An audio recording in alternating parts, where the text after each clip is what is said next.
All right, guys. So you can give this one a try and then you can resume for the solution.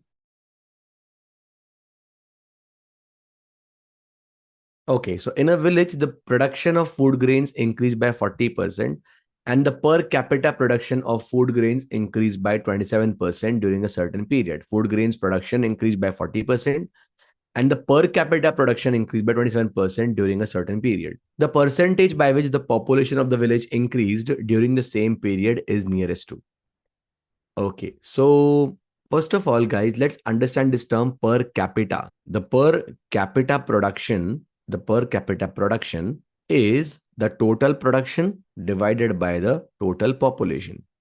Okay, so technically we can say that the total production is actually the total production of food grains in this case is actually the per capita production, which is getting multiplied by the total population. From now on, there are multiple ways to proceed in. I'll just make note of this because this we're going to use.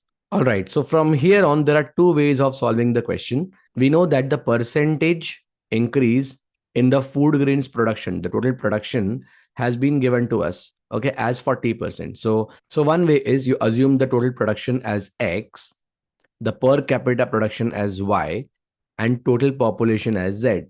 So initially, X is equal to Y into Z, right? Now, the total production of food grains increased by 40%. So X is increasing by 40%, X increased by 40%. If X is increasing by 40%, it will become 1.4X, right? And the per capita production of food grains is also increasing by 27%. So Y here is increasing by 27% and Y increased by 27%. So Y is also becoming 1.27Y. Okay, then the total population will obviously change, guys.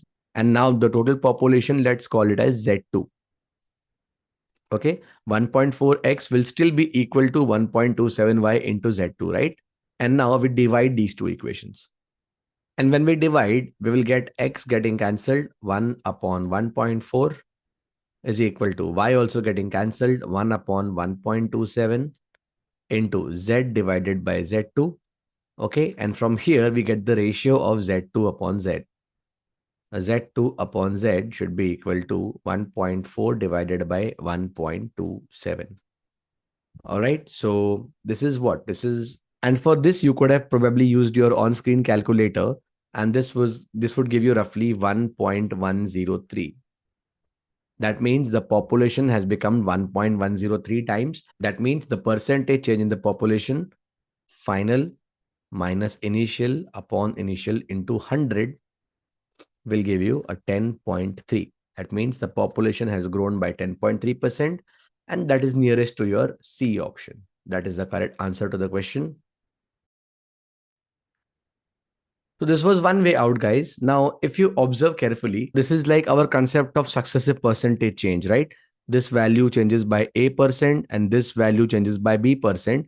The overall change will be A plus B plus A into B divided by 100. Okay, so this has been basically given to us as 40, and we basically need to find out the value of B. We have been given A as well, 27. So use your formula. Just put A as 27 here. 27 plus B plus 27 into B by 100 should be equal to 40. Now take 27 on that side. You're going to get B plus 27B upon 100 should be equal to 13.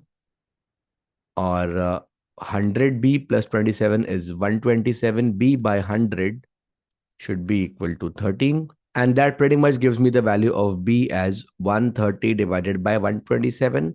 That's roughly 10 times. So B is roughly 10%, and that is the C option. And the nearest to that is option C. All right, a slightly better way out, if you can directly observe what is happening here, you can directly apply the successive percentage change concept, and it will give you the answer in a much faster way.